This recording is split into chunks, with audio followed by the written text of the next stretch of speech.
El, la idea de ahora, como en algunas otras ocasiones, es poder conversar con otros artistas, con otras artistas que están trabajando o que han trabajado el dibujo de distintas maneras.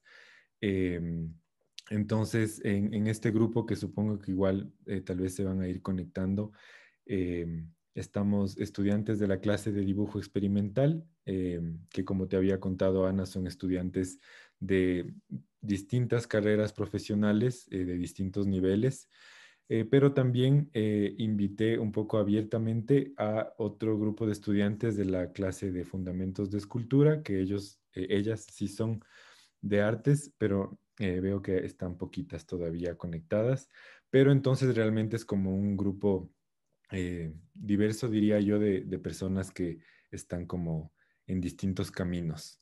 Em, pero como decía al principio, la idea es poder como abrir un espacio de conversación, poder escuchar también a otras personas que están creando y que están dibujando o que han dibujado mucho y que piensan sobre lo que están dibujando o a través del dibujo.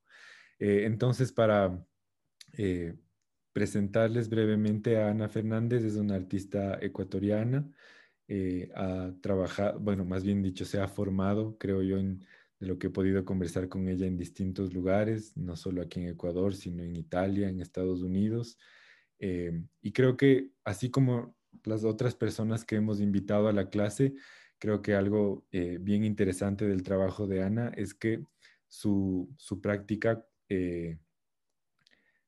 se expande hacia muchos lugares eh, y medios y formas y maneras de crear, ¿no es cierto? Entonces, si bien creo que gran parte del trabajo de Ana está en el dibujo, pero también hay pintura, hay un trabajo con objetos, instalaciones, performances, textos.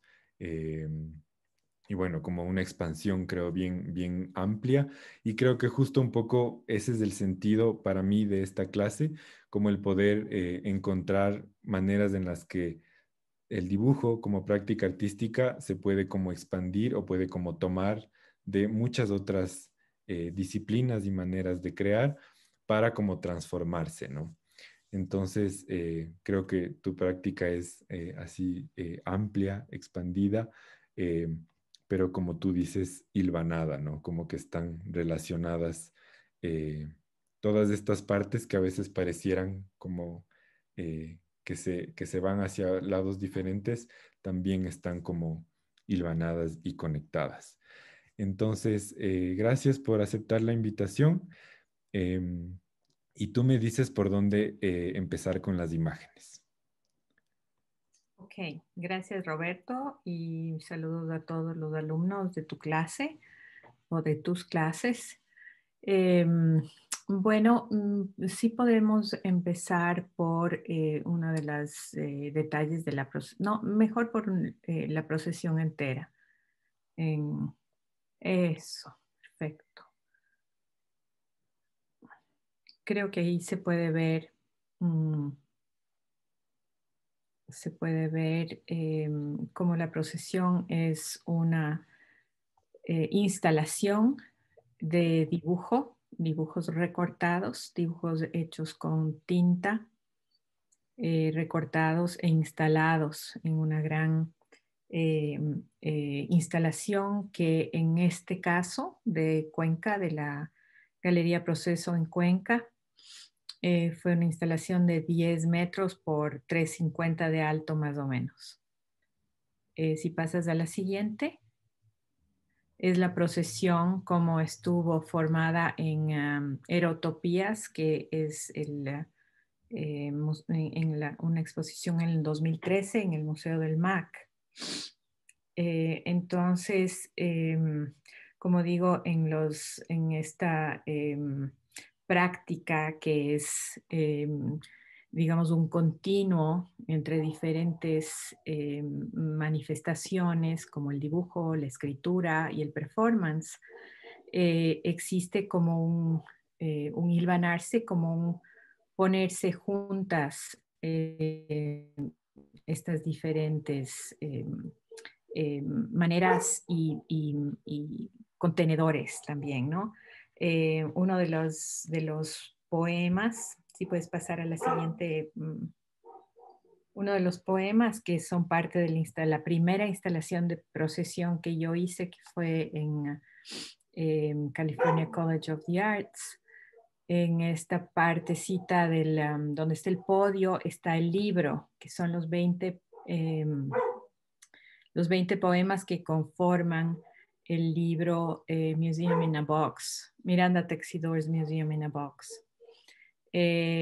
Y el primer poema justamente habla de la característica nomádica de este museo y de su habilidad de tomar la forma del contenedor que la contiene. Entonces eso es interesante porque así podemos verla en la primera imagen que mostraste. La procesión tomó la forma de la Galería Proceso en Cuenca. En la segunda imagen que mostraste, la procesión tomó la forma de Erotopías del MAC. Y en el tercero, como lo ves aquí, toma la forma de una galería un poco más pequeña, ¿no? Entonces se expande hacia otros lugares. Si pasas a la otra, tenemos como un detalle de la entrada, digamos, ¿no? De la entrada de la procesión. Esta es en Cuenca. Entonces siempre cambia dependiendo del contenedor. En ese aspecto se relaciona con el poema, con uno de los poemas de la Museo en una caja, y que son a la vez una posibilidad de performance. Entonces, el performance se une, se hace continuidad de la escritura se hace continuidad del dibujo. Entonces, esto porque, y yo creo que es importante explicar, tal vez para artistas jóvenes que de repente tienen prácticas o inquietudes que, por ejemplo, tienen que ver con el dibujo, tienen que ver con el performance, tienen que ver con la música, con la escritura, la danza, el teatro, y de repente sienten que no, que es difícil como darles una continuidad, como hacer que no sean una práctica, digamos, en inglés se dice disjointed, ¿no? O sea, que sea, ¿cómo se puede decir? Walinga. Algo ¿Como así. aislada? ¿Ah? Como, Aislada, aislada sí, también. como partes que no se conectan las unas con las otras, ¿no? Es decir, no, si es que tú las estás produciendo, puedes encontrar la manera de darles una continuidad. Eso es una posibilidad, ¿no? Y es una posibilidad porque las prácticas artísticas en una noción continua, digamos, que podría ser un continuum de interioridad-exterioridad, como en este caso es la procesión, un continuo de natura-cultura, como podría ser, digamos, la práctica o la obra Plantasia de Adrián Balseca. No sé si los chicos la han visto, pero o de otros artistas también, por ejemplo, Angélica Lomoto también hace un continuo así, ¿no? Entonces, el dibujo nos permite de alguna manera esa entrada, creo yo, porque el dibujo también es una escritura. El dibujo podría ser una protoescritura, es decir, antes de la escritura, ¿no? Como sabemos, ya había dibujo como en rocas en las Américas, en las cuevas, famosas cuevas de Lascaux y Altamira. Había dibujo que era antes de los, ¿no? Antes de la noción de escritura, ya existía el dibujo. Entonces, el dibujo como protoescritura y también como escritura, es decir, el momento en que inscribimos el dibujo, escribimos también una historia. Estamos como, perdón, uy, ahora sí. Estamos como yéndonos hacia la posibilidad de la huella que hace el dibujo, pero también como hacia la posibilidad de crear historias, de contar cuentos, de hacer mitos, ¿no? De hacer mitos que en este caso pueden ser continuidad del logos y no una escisión, no una división. Entonces a mí me parece que es importante esa posibilidad. Uy, perdón. No sé qué pasó aquí.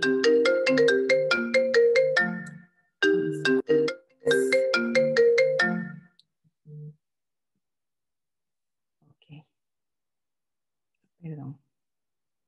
Todo bien.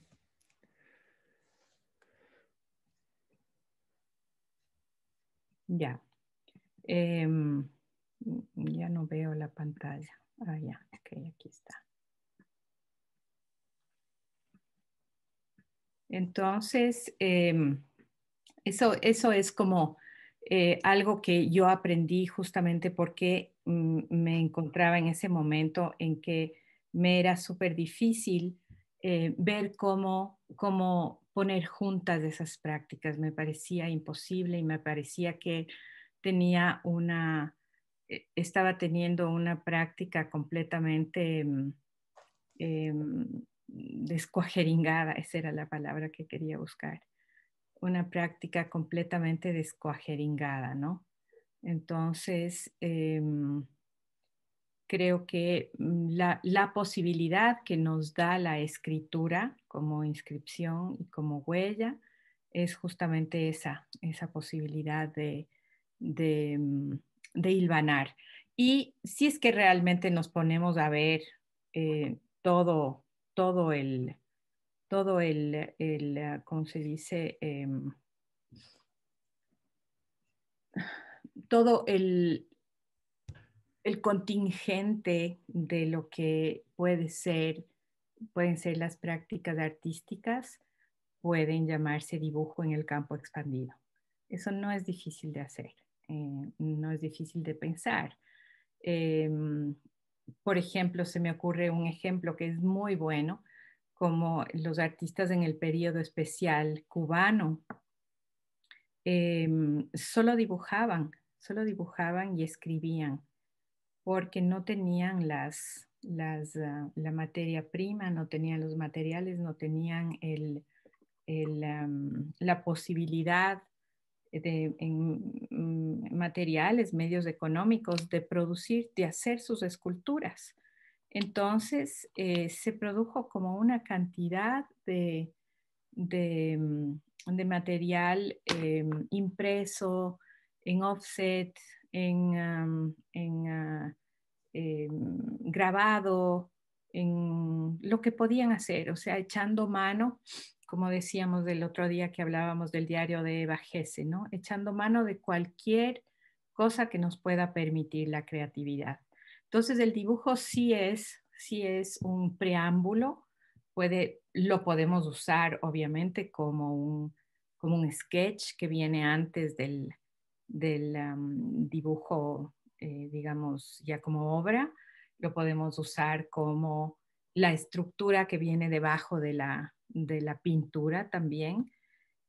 Pero en la contemporaneidad, el dibujo es por sí mismo una práctica eh, que nos invita al conocimiento, ¿no? Eso dice también Kamenetzer, que bueno, él dice esto del arte también, pero también habla del dibujo como, como una herramienta para el conocimiento. ¿Qué más? ¿Tienen preguntas? No sé si quisieras como contarnos un poco sobre tal vez estos personajes de la procesión, cómo se fueron construyendo o cómo fueron apareciendo y cómo eh, esta posibilidad de recortar estos personajes y justamente como eh, que se vayan como a pasear por el espacio, ¿no? Como sacarles un poco del papel cuadrado. No sé si quisieras contarnos un poco sobre los personajes y sobre esa posibilidad que te permitió el papel recortado. Sí, bueno, lo que pasó ahí es que, bueno, una que yo decidí hacer de mi práctica enteramente dibujística por un par de años que se extendieron hacia casi 10 años en que solo dibujé, ¿no? Entonces, yo dejé de pintar porque me parecía que la pintura tendía a tapar esto que yo quería que salga a la luz, ¿no? Yo quería que salga a la luz justamente la interioridad, es decir, hacer visible lo invisible, porque yo estaba explorando estos personajes que eran, como dice en uno de los poemas, que eran lo que transitaba nuestro cuerpo, lo que transita nuestra psiquis, lo que transita, em, digamos, lo que somos como seres humanos, como seres, em, y haciéndolo exterioridad, haciéndolo exterior, o sea, diciendo como, bueno, estos son los demonios que pueblan mi psique, o tal vez no solo demonios, ¿no? Pero eso era un poco la idea y al mismo tiempo era como la posibilidad de exorcizar también estas cosas ya en un sentido más catártico, más ritual, digamos, de la obra de arte, ¿no? Entonces, ¿cómo empecé a recortar? Era porque para mí ya no era suficiente tener estos dibujos en la pared. Es decir, también se presentó esta inquietud de que el dibujo y la pintura sean estos contenedores limitados, ¿no? Que siempre tengan que ser, que estar arrimados a una pared, que tengan que estar supeditados a un límite de espacio del cuadrado, y que es una concepción como muy modernista de la pintura y del dibujo, ¿no? Es decir, el cuadro como posibilidad para mí resultaba demasiado limitante y limitado. Entonces yo quería poder salir del cuadro, ¿no? Es decir, como tú dices, los personajes salen a pasear, no son limitados por el cuadro, como no son limitados tal vez por el cuerpo, empiezan a habitar como otros mundos, como un mundo, digamos, exterior, ¿no? Entonces, en esa época, me acuerdo que para mí era muy importante como la práctica de los títeres indonesios. Em, a mí me había impresionado mucho ver como estas cajas de luz, cajas de sombras o teatro de sombras que hacían los indonesios. Y yo quería crear algo así, ¿no? Y quería crear algo gigantesco. O sea, realmente esa era como mi inquietud. Yo no quería que sean una serie de cuadritos o cuadros, ¿no? Yo quería crear algo realmente grande, realmente em, em, como dantesco, ¿no? Algo que tenga una contundencia, ¿no? O sea, pensaba, por ejemplo, en esa época justo pensaba mucho en las películas de Wong Kar-wai y cómo me impresionaba esa capacidad, y esa capacidad que me impresiona del cine, ¿no? De atravesarnos, de producirnos emociones realmente importantes, profundas. Eso que a veces el ver una obra en una galería o en un museo no nos producen, ¿no?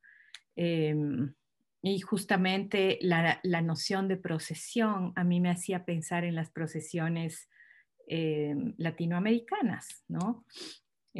Justo ayer hablábamos también de la procesión de Francis Alice, de la From Manhattan to Queens, que tiene esta capacidad de conmovernos, es decir, el arte que tiene la capacidad de conmovernos, tiene que lograr eso de alguna forma, ¿no?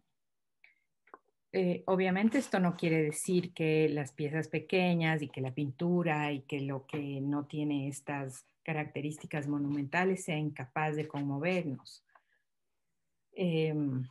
Realmente como lo sublime en lo estético puede venir de la naturaleza, cuando algo nos conmueve hasta el tuétano. Eso es provisto que podamos reflexionar a posteriori, ¿no? Eh, También se puede producir con el arte. Y eso es lo que yo quería. Yo quería que haya la posibilidad de que la audiencia pueda conmoverse con esto, ¿no? Em, Obviamente sí son como imágenes que tienen un componente sexual muy fuerte, em, y claro, la sexualidad como una fuerza creativa, ¿no? Eso es algo que lo vemos desde em, las culturas, todas las culturas eh, pre, prehelénicas en el mundo, ¿no? Que, que han adjudicado a la fertilidad, a la sexualidad, a la reproducción, a la vida, esas cualidades tan potentes. Entonces eso está también en el dibujo, en estos personajes que salen. Y claro, una cosa que yo me preguntaba siempre cuando los personajes estaban ahí era, ¿en dónde viven? ¿Qué espacios habitan? ¿Cuál es el hábitat de estos personajes? ¿Viven en la ciudad? ¿Viven en el campo o viven en dónde viven?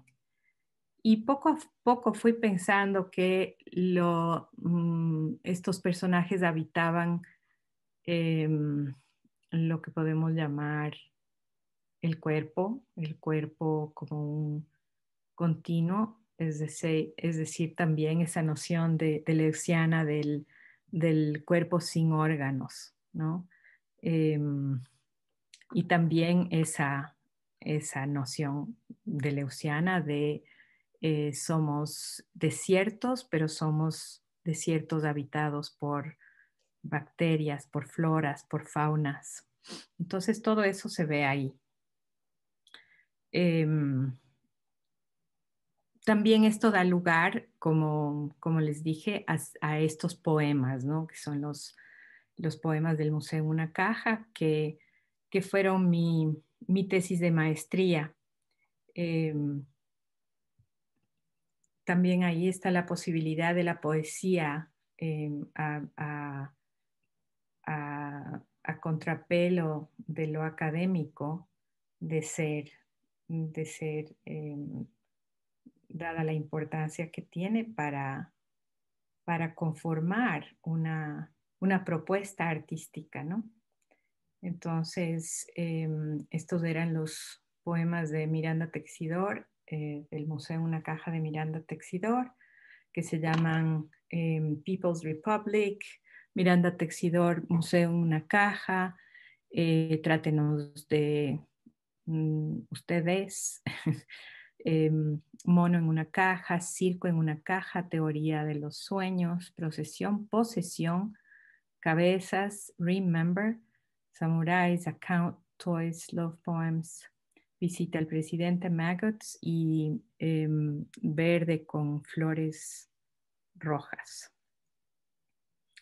Entonces, este es como, estaba recién escuchando El Jardín de los Senderos que se bifurcan en Audible, después de haberlo leído hace muchos años de Borges, y realmente empecé a pensar cómo esto tiene todo que ver con eso, ¿no? Es decir, es una colección de poemas contenidos en una caja, porque estaban contenidos en una caja, que a la vez estaban contenidos en una caja más grande que era la galería o el museo, eh, y que contenían a su vez un montón de personajes y de posibilidades, es decir, tangibles e intangibles, aunque todas eran intangibles al mismo tiempo, como una caja de Pandora o como una muñeca, como una matrioshka, ¿no? De la que van saliendo un montón de cosas. Entonces aquí explico, ¿no? Esta es una caja y existe en ninguna, esta es una caja y existe en ninguna parte. Es es un cuarto y tiene lugar en cualquier parte. Se dobla y se esconde. Es nomádico, es de naturaleza nómada. Las sombrías horas de la noche, cuando nuestros cerebros se van a encontrar criaturas extrañas, historias de locura o paisajes imposibles, son sus horas de trabajo. Este es el museo en una caja de Miranda Texidor. Entonces ahí dice, el museo tiene la estructura de una procesión. La procesión toma lugar en en las paredes, el piso y en el medio del aire. Miranda dibuja las bestias y saca al pequeño mono a pasear. Entonces aquí hay toda una cosa de poema en prosa, una superposición del sueño, de lo que podríamos llamarlo real maravilloso o el realismo mágico, o lo que podríamos también llamar surrealismo, ¿no? Entonces es como hay mucha riqueza aquí, hay muchas capas, muchos layers, muchas partes que se van superponiendo la una a la otra. Hay la posibilidad que es muy latinoamericana también de poder creer en estos otros mundos que no son la metafísica occidental, sino que son otras metafísicas, ¿no? Que son otras maneras de interpretar el mundo, ¿no? Que vienen de nuestra condición chixi, diría Silvia Rivera Cusicanqui, de nuestra condición mestiza.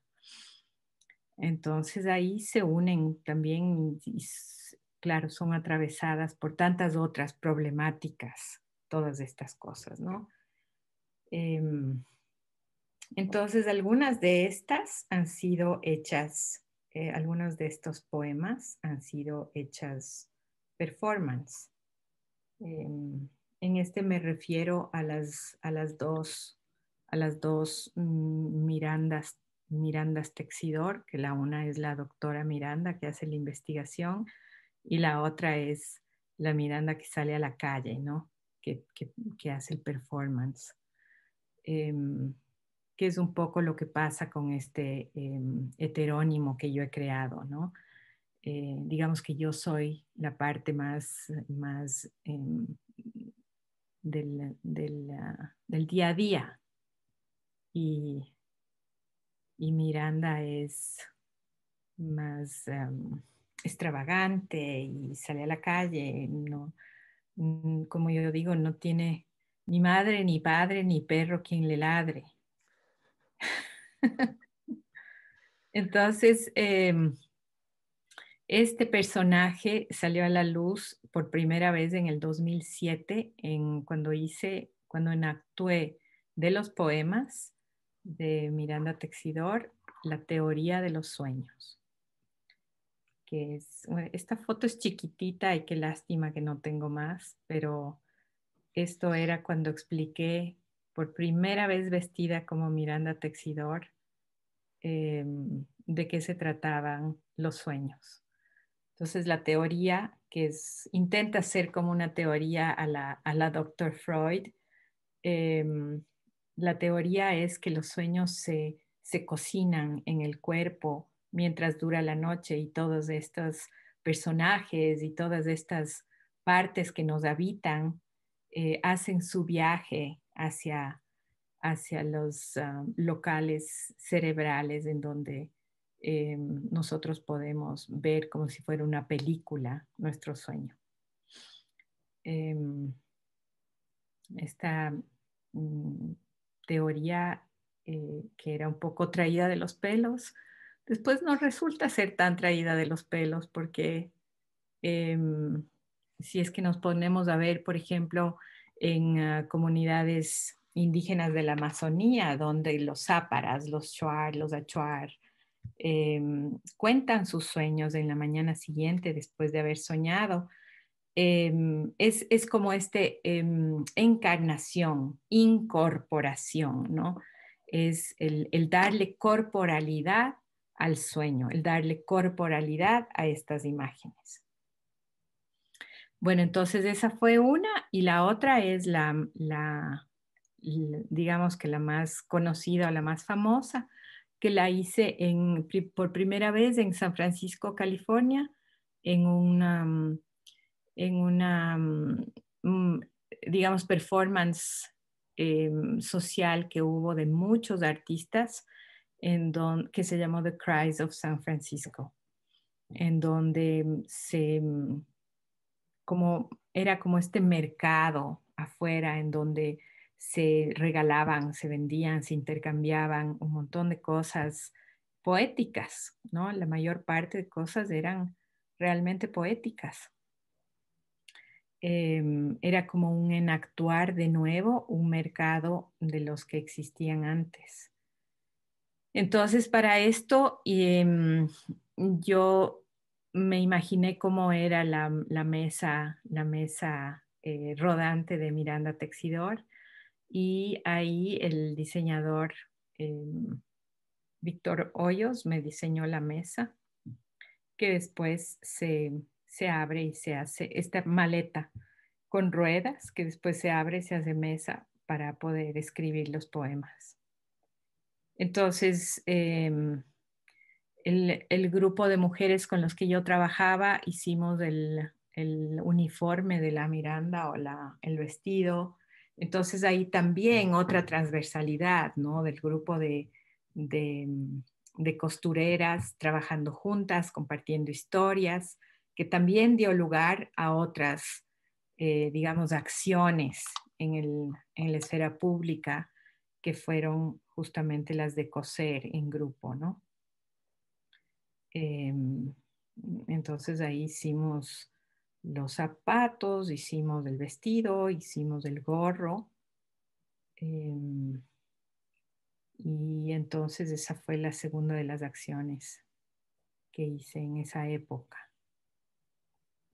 Bueno, bastante más tarde, perdón, porque esto fue en el 2011, la primera vez, y después lo reactuado en 2013, 2014, que creo que fue la última vez. En 2016 hice un performance como, digamos, dando instrucciones. Le di instrucciones a una chica guayaquileña para que haga el performance en vez mío en la fecundidad de la incertidumbre. y era un performance de Miranda Texidor leyendo las cartas del tarot. Entonces, también ese es otro de los poemas, ¿no? O algo así. Y es una, tal vez una gana, una utopía o un sueño hacer las otras cosas, como el circo en una caja y como el mono en una caja, ¿no? Pero claro, no es necesario, no siento que es de vida o muerte que tenga que hacer las acciones por sí mismas, ya existen en el texto, ya existen em, algunas acciones que he hecho, como la procesión, la Miranda y la teoría de los sueños. Entonces, por ahora creo que eso es cómo van a vivir. Pero hoy que estaba revisando los poemas, me di cuenta de que realmente me interesan mucho y que sí me gustaría tal vez hacer una edición del libro, ¿no? Ahora que podemos hacer ediciones tan fácilmente con HTM, hazlo tú mismo. Entonces, creo que sería algo que me gustaría mucho hacer. Em, Antes de preguntar si es que no sé si es que alguien tiene preguntas o comentarios sobre todo lo que nos ha contado Ana, em, quería solamente que si nos puedes contar un poquito cómo funciona esta última acción de Miranda Texidor escribiendo con esta maleta que se hace mesa, cómo funciona esa como esa relación con la gente, ¿no? Porque al final es algo que sucede con las personas que se te acercan o cómo pasa eso. Sí, bueno, eso es muy interesante y tiene que ver también con esta noción de caos y de azar que yo manejo mucho en lo que hago. Para mí es importante como salir a la calle y ponerme a merced de lo que buenamente el cosmos tenga preparado para mí, porque eso me da como una sensación de aventura y me gusta dejarlo así, al azar, que pasen cosas, o sea, yo voy ahí, voy con la maleta, no llevo celular, no llevo cartera, no llevo nada. Me siento ahí y empiezo a, a decir poemas de amor, cartas de recomendación y la gente ya se va acercando y entonces me preguntan, ¿y cómo funciona esto? Eh, entonces yo explico, tú me cuentas tu historia de amor y yo te escribo una carta que le puedes dar a tu amado, a tu amada, a tu amade. eh, y, o si no, si quieres una carta de recomendación, también te puedo hacer. Em, yo como lo he manejado hasta ahora es que los poemas son un poco chistosos porque ese rato realmente no me puedo poner a hacer algo muy elaborado, ¿no? Son unas rimas así un poco em, casi infantiles, ¿no?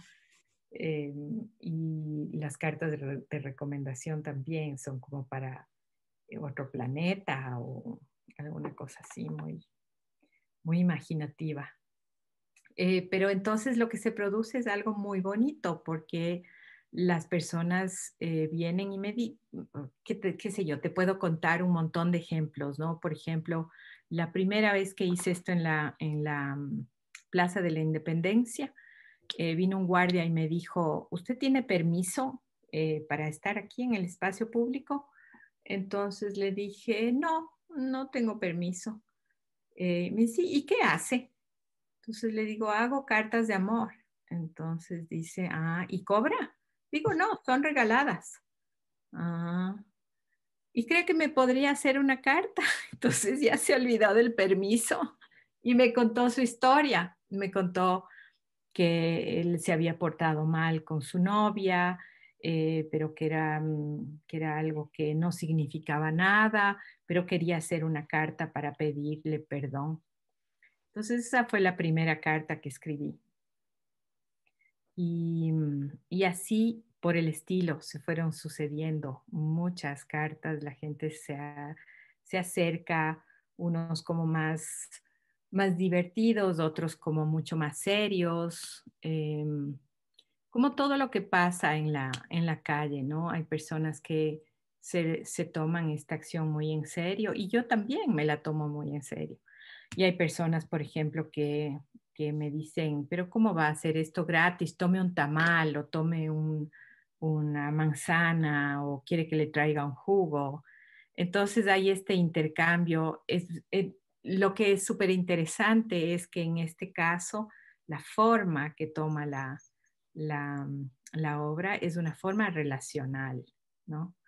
Eh, es decir, la obra misma, la forma misma, tiene dentro de sí una infraestructura, los medios de producción, todo lo que se trafica en una calle, todo lo que uno tiene que saber cómo negociar y navegar cuando está en la calle, ¿no?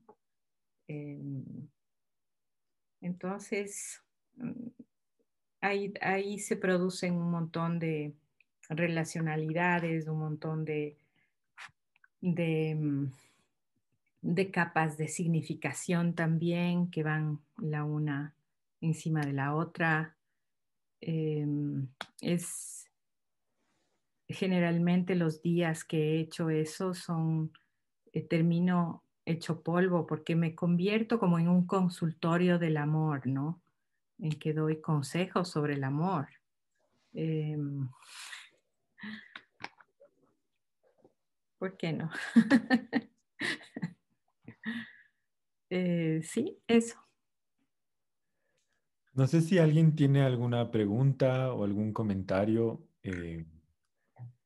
A ver, primero levantó la mano Cindy para tener un orden y después Antonio y después Valerie. Ya.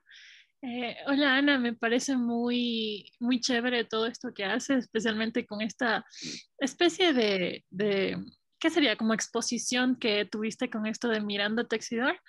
Y Ujú. también, y bueno, más que todo, me interesó bastante el arte que tenía, bueno, cómo expresabas esta procesión y cómo hacías estas pequeñas figuras. Yo al principio pensé que era una pintura, o sea, que era algo pintado en una pared, una especie de material, pero en las otras fotos me pude dar cuenta que son como, no sé si son recortes o figuras como que impresas en plástico, algo así. Entonces, quisiera saber más o menos en qué material o cómo hiciste para, para hacer esas figuras, o sea, las pintabas en alguna especie de material y después las cortabas o las imprimiste, las hiciste en algo pequeño y después lo imprimiste en grande o cómo. No, sí, son dibujos muy grandes, la mayor parte son como de 1,50 por 1,50 más o menos. Y son hechos enteramente a tinta sobre un papel especial, que es un papel grueso, y después son recortados con estilete. Es una obra que me tomó 2 años hacer, o sea, muy, muy elaborada. Em, Recortar, son como 100 figuras más o menos que hacen toda la procesión. Me tomó todo, o sea, creé casi todas el primer año y después las recorté como todo el segundo año, ¿no? Entonces, y bueno, fui creando otras más también. Son tinta sobre papel recortado y después instalado sobre la pared con agujas, con diferentes tipos de dispositivos que dependiendo de la pared, ¿no? O sea, en paredes que son de gypsum es muy fácil instalar con agujas. Puedo sacar desde la pared hacia afuera con el profundidad de las agujas y eso es lindísimo. Pero claro, Por ejemplo, aquí que la mayor parte de paredes son de ladrillo o de cosas así, es mucho más difícil, ¿no? Pero claro, hay que ir pensando siempre en cuáles son las maneras de hacerlo. Y también hay lo que hice después de la procesión gigante, es que hice varias cajas como dioramas pequeños con personajes adentro, ¿no? Que son también eh, tridimensionales. Y todo es en papel. O sea, yo trabajo sobre todo en papel. Papel, tinta, gouache también y collage, porque todas estas tienen ciertas partes de collage, ¿no? Ana, ¿qué tipo Sí. de tinta es? Es una tinta que se llama sumi, japonesa, Que que es como parecida a la tinta china, tal vez, que usamos en la clase, digo, como para sí, dar una idea. Yo solo quería decir que definitivamente sí me imaginaba que esto tomó meses, pero no años, porque, o sea, el tiempo que nos dices que te tomó refleja, porque se ve que es muy complejo. Usualmente, bueno, sí, yo no soy estudiante de dibujo, pero usualmente los dibujos que he visto son simplemente como trazos súper, por decirlo, cortos, o sea, no hay tanta complejidad, pero aquí veo que son como que líneas y círculos, o sea, cada figura que tiene son diferentes líneas y diferentes trazos. Entonces yo creo que para hacer aunque sea uno te debe haber tomado mucho tiempo y especialmente por lo grande que son. sí, sí, son complejos y claro, eso es a donde puedes llegar con el dibujo. Con el dibujo puedes llegar a niveles de complejidad extraordinarios que yo a veces siento que en la pintura, que es muy diferente, ¿no? Claro, puedes llegar también a niveles de complejidad, pero en el dibujo tienes que ser tienes que resolver problemas mucho, ¿no? Y no es muy fácil, a veces toma mucho tiempo resolver esas problemáticas. Gracias, Ana. De nada. Antonio, Primero, qué gusto, Ana, y muchas gracias por compartir tu arte. De verdad se nota la profunda mensaje que tú le has puesto al dibujo y un profundo como estudio, ¿no? De lo que viene siendo la poesía, que es muy bonito también. Tus dibujos son tienen mucha presencia, se nota, y me gustó mucho, la verdad. Y yo no sé cómo decir estas cosas mucho, Roberto, sabe, una vez le dije a un artista o sea, dije que un artista no me gustaba mucho, pero tu arte me encantó.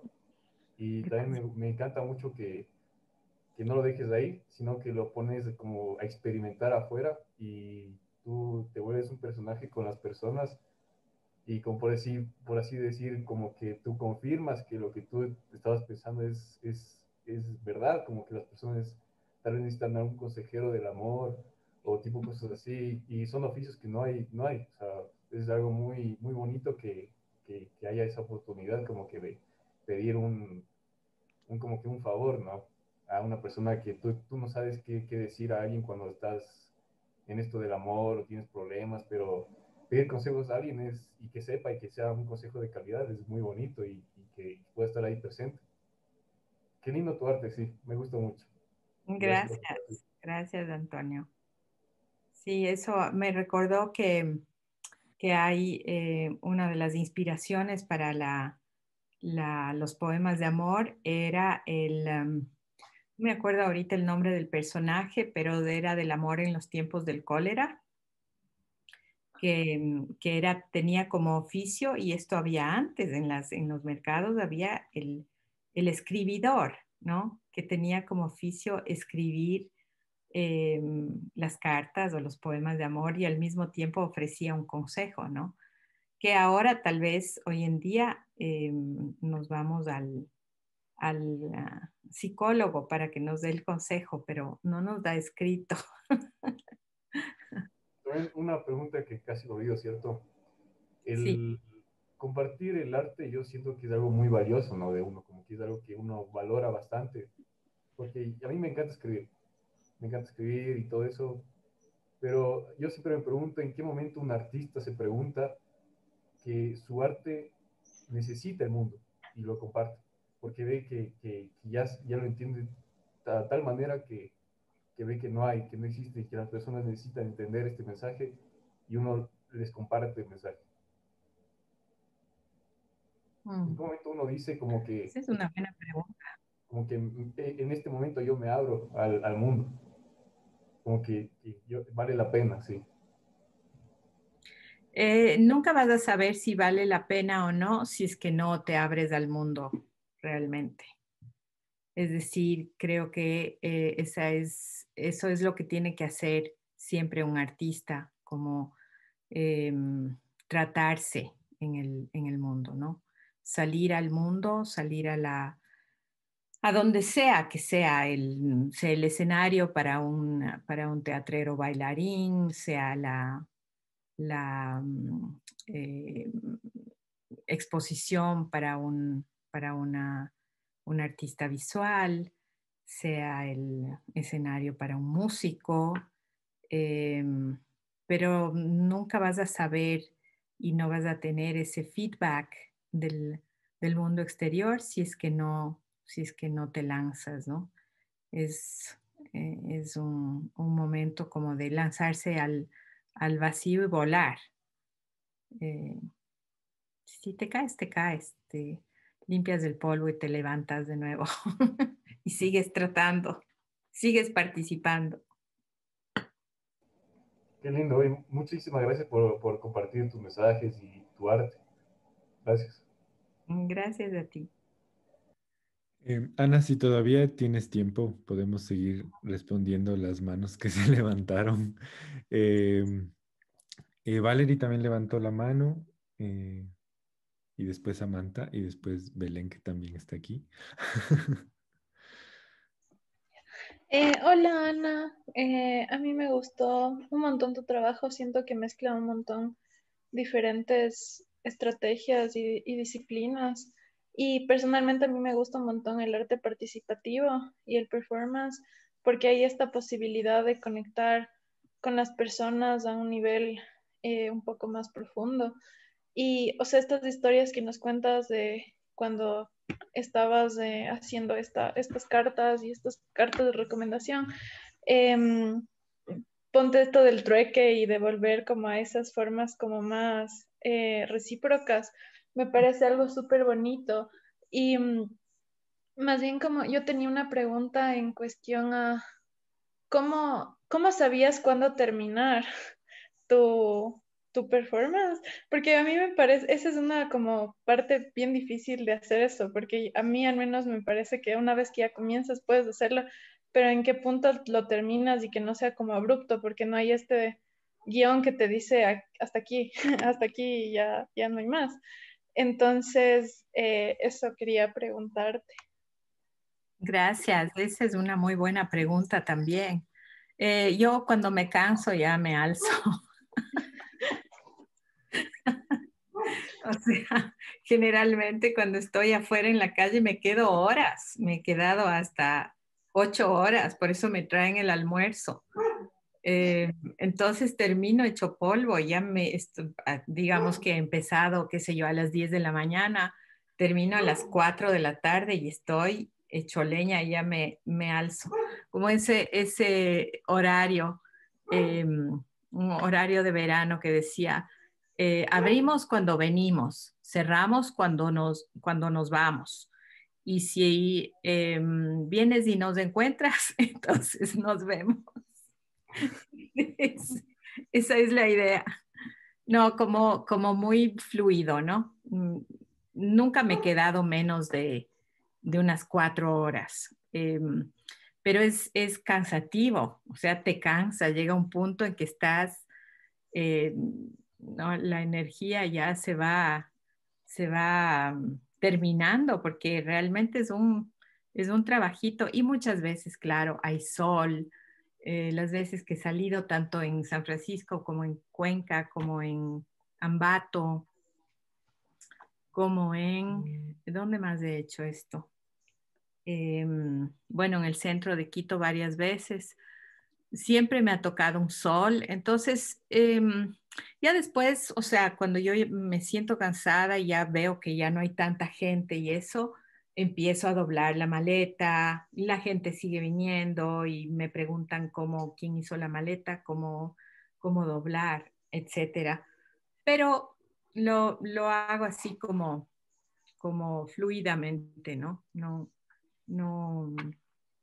no tengo como un guión exactamente y voy viendo a ver qué onda la gente, si es que ya no hay más o si es que estoy cansada también.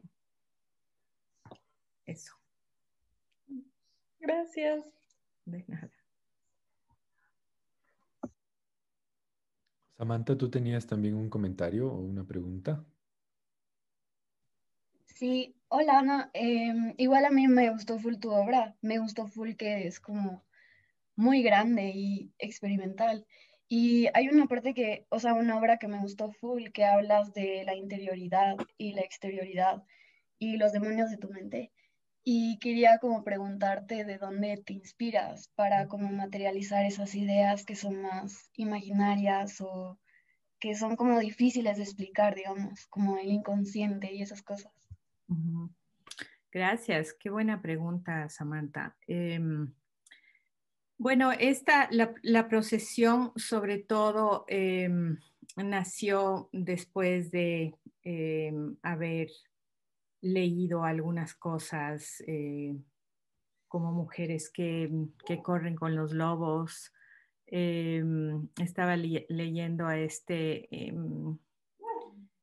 creo que es un antropólogo que se llama Arnold Mindell, estaba leyendo a Carlos Castaneda, todas estas cosas así como de fantásticas y al mismo tiempo que tienen que ver con lo que puebla nuestra mente, ¿no? Con nuestra imaginación, con la imaginación que es como lo más importante para la artista. Entonces, empecé a pensar qué eran todos estos sueños, de estos monstruos, de estos demonios que no sé si a todo el mundo le pasa, pero yo cuando estoy preocupada o antes sobre todo, estas preocupaciones se transformaban como en estos sueños, así como un poco de pesadillas y de personajes y cosas así. Entonces esa es la parte mitológica, digamos, ¿no? Y se alimenta también mucho de los mitos de diferentes culturas. Entonces, también me interesaba mucho, y como te digo, esta noción de exterioridad, interioridad, que la trabaja mucho, bueno, la trabajan los psicoanalistas, sí,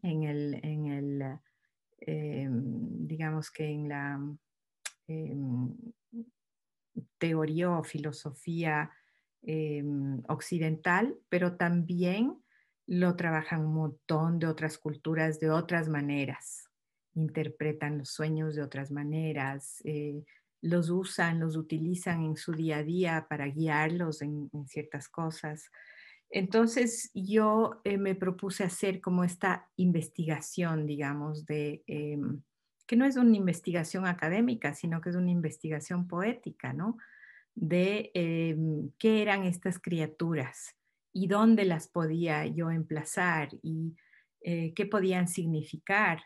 La verdad es que es un trabajo que al que continuamente vuelvo, porque ahora, por ejemplo, que he empezado a leer a Maurice Merleau-Ponty, que habla del continuo interioridad, exterioridad, en oposición, por ejemplo, con lo que dice Deleuze, que él dice que todo es exterioridad. Em, a mí me hace mucho sentido que haya esta noción de lo visible y lo invisible, ¿no? De este continuo que no se rompe, que no es que solo tenemos interioridad, ¿no? O sea, la propuesta cartesiana y la propuesta psicoanalítica que se contraponen, por ejemplo, en lo psicoanalítico todo es interioridad. ¿Y qué es lo que sale en la exterioridad? ¿No es cierto? Tenemos la máscara del ego, bla, bla, bla. En cambio, en la propuesta cartesiana todo es exterioridad, no existe interioridad. Que también es absurdo porque estamos hechas de este continuo, ¿no? Estamos hechos de este continuo. Y en cambio, Deleuze y Guattari proponen que todo es una exterioridad. Entonces, que no existe esa división, que no existe ese ir de un lado al otro. Eso son grandes preguntas que están para mí, que me gusta preguntármelas todo el tiempo.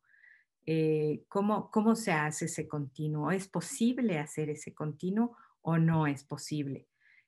¿Puedo ser solo exterioridad? ¿Puedo ser solo máscara? O puedo encarnar o incorporar, ¿no? En inglés se dice embody esta interioridad. Entonces, en el caso de la procesión es justamente eso, es un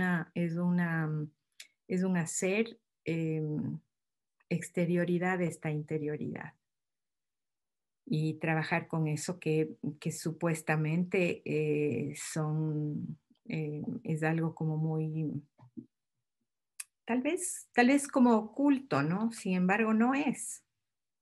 Es decir, para mí en ese momento se volvió lo más importante trabajar eso y no trabajar cosas mucho más políticas, digamos, de lo que podemos ver en el exterior todo el tiempo, ¿no? En algo exógeno a nosotros. No sé si contesté. Sí, muchas gracias, Ana. De nada. Belén, tú tenías también algo que decir. Hola, hola Ana, muchas gracias. Hola a todas, Bueno, todos. Yo quería como, es más como un comentario, yo pensaba en esto como de una práctica artística y esto que hablaban de como de esto del desgualingamiento o de su, que a mí me, descuajeringamiento, que a mí, o sea, me interesó mucho siempre esto de que son como, es un cuerpo, o sea, como un cuerpo de práctica artística que se articula a través de la escritura.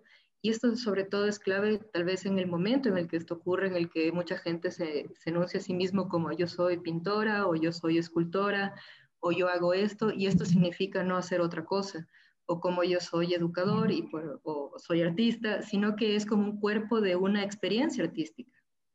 Entonces eso es algo que a mí siempre me llamó la atención, o sea, como un gesto incluso como de respuesta a un contexto. Y hay algo que yo también pensaba, no sé, que la conversación en la que está presente muchas de, como en las cartas de recomendación, yo también, y también como la conversación que ocurre, o sea, no sé, cuando uno visita tu taller o cuando no sé, o como en ocasiones como estas, son también como estas posibilidades como de esta intermediación entre lo interior y lo exterior, o sea, como de este fluir. Y lo que también siempre me llamó la atención es esta relación como esta rapidez para usar las palabras y no sé, para recurrir al humor, que también creo que también es algo importante dentro como de todo ese recorrido. Esa era mi participación. Gracias, qué chévere. Me encantó cuando dijiste esto del descuajeringamiento y cómo la escritura puede hilvanar, que me imaginé como estas partes de cuerpos hilvanadas por la escritura, ¿no? Por textos. Eh, y que pienso que eso es justamente lo que hace la oralidad, la escritura, la conversación, poder poner juntas estas diferentes, no sé, como partes, como miembros, no sé, todas estas eh, cosas, objetos, particularidades, letras, lo que sea, ¿no? Sí. Qué chévere. Gracias, Belén. Eso me hace pensar en algo que creo que en las clases yo siempre trato de decir y algunos dirán que soy muy repetitivo en eso, pero como esta posibilidad como de ver el trabajo que alguien ha hecho y ahora más como el trabajo que alguien ha hecho en su casa y como esta posibilidad de mostrarlo, en este caso en la pantalla y poder conversar sobre lo que alguien ha hecho, ¿no? Eh, y hay veces que, claro, algún compañero o alguna compañera muestra su trabajo y nadie dice nada.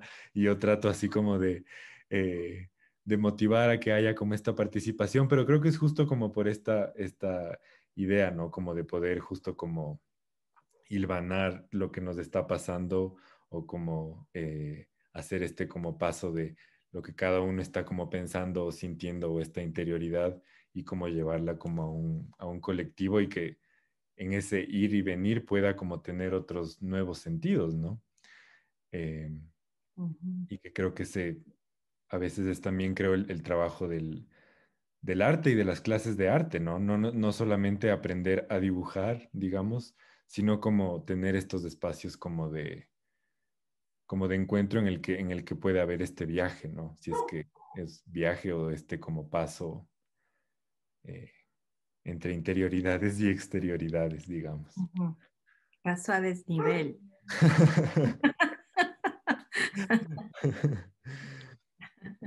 Sí, sí, Em, chévere. Bueno, no sé si es que alguien más tiene algo más que decir o comentar o preguntar, pero igual nos hemos alargado bastante. Así que gracias, Ana, por tu tiempo y por tu generosidad. em, y, y bueno, podemos más bien irnos despidiendo. Muchas gracias. Ahí cito nomás, dice. Ahí cito nomás. Muchas gracias a todos. Les agradezco un montón. Gracias, Roberto, por invitarme. Ya conversaremos más. Belén, me gustaría conversar más de lo que dijiste hoy. Chévere. Muchas gracias por el... Chao.